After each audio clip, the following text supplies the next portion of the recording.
Pahinumdom sa tanan nga mga sulugoon, kitang tanan adunay tagsa-tagsa ka obligasyon dinhi sa kalibutan. Aduna kitay agalon dinhi sa kalibutan, apan aduna kitay mas agalon dito sa langit. Kung kita nagmasinugtanon ug nagtahod sa atong agalon dinhi sa kalibutan, sa atong matag adlaw-adlaw nga panginahanglanon, mas ato gayud nga tahuron, magmasinugtanon o kita magmatinud-anon ngadto sa atong agalon nga atua sa langit. Efesos 6 versikulo 5. Kamong mga ulipon, pagmasinugtanon kamo sa inyong mga agalon ug tahura sila, buhata kini sa kinasingkasing gayod. Sama ra nga si Kristo mao'y inyong gialagaran. Sa atong pagkinabuhi dinhi sa kalibutan, mga igsuon, aduna gayud kitay matag adlaw-adlaw nga tahas dinhi sa kalibutan. Isip mga tawhanon, nagmasinugtanon kita sa atong amo, mitahod kita o misunod kita kanila, samang kita nagsunod ngadto ni Kristo. Apan igsuon atong hinumduman nga aduna kitay mas agalon nga anaa sa langit, nga kinahanglan kitang tanan mo sunod gayud, mutahod gayud ni ana nga agalon. Mao kana ang Ginoo igsuon.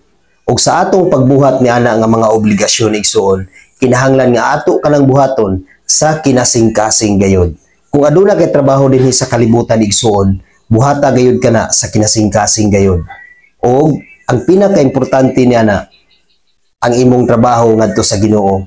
Sa kanunay, ikaw magpasidungog ngadto sa Ginoo sa kinasingkasing gayud. Ipakita ang imong pagkamatinud-anong pagtahod ngadto sa Ginoo.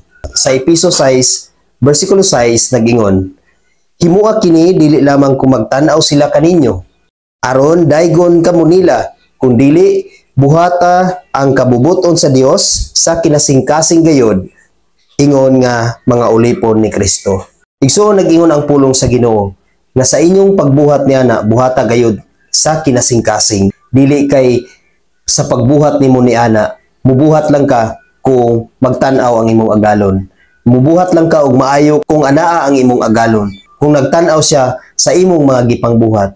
Igsuon hinumdumi sa kanunay nga ang atong agalon nga naa sa langit, dili gid kita makatago niana. Ang tanan nato nga gibuhat dinhi sa kalibutan, dayag o kita kaniya ang tanan. Dili gid kita makalimbong kaniya, dili gid kita makatago kaniya igsuon. Makatago kita sa tao apan dili kita katago sa Ginoo. Maong sa kanunay, buhata ang imong trabaho sa kinasingkasing gayod. Tungod kay kung imong buhaton ang imong trabaho sa kinasingkasing gayod, nag-ingon ang pulong sa Dios sa Efesos 6 versikulo 8, hinumdumi nga gantihan sa Ginoo ang magbuhat og maayo, ulipon man siya or dili. Maong igsoon atong hinumduman sa kanunay nga ang tanan nato nga gibuhat dinhi sa kalibutan, gantihan gayud kita sa Ginoo. Maayo man kini or dili, gantihan kita sa Ginoo. Atong hinumduman sa kanunay igsuon nga sa atong pagsunod sa atong trabaho, sa atong pagbuhat, sa atong mga daily nga trabaho dinhi sa kalibutan, kung aduna man tay agalon dinhi sa kalibutan, atong hinumduman nga aduna kitay mas agalon nga naa sa langit.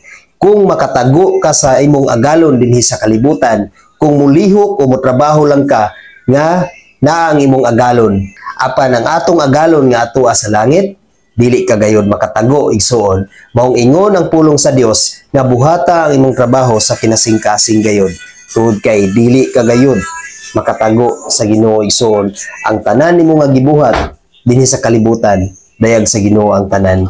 Busa ingon ang Ginoo, pagmatinud-anon sa imong trabaho ug buhata ang imong trabaho sa kinasingkasing gayud. Tungod kay pinaagi ni ana ang Dios mahimuot gayud sa imong pagkinabuhi. Ang Dios mahimuot gayud sa atong pagkinabuhi dinhi sa kalibutan. Amen? God bless sa tanan.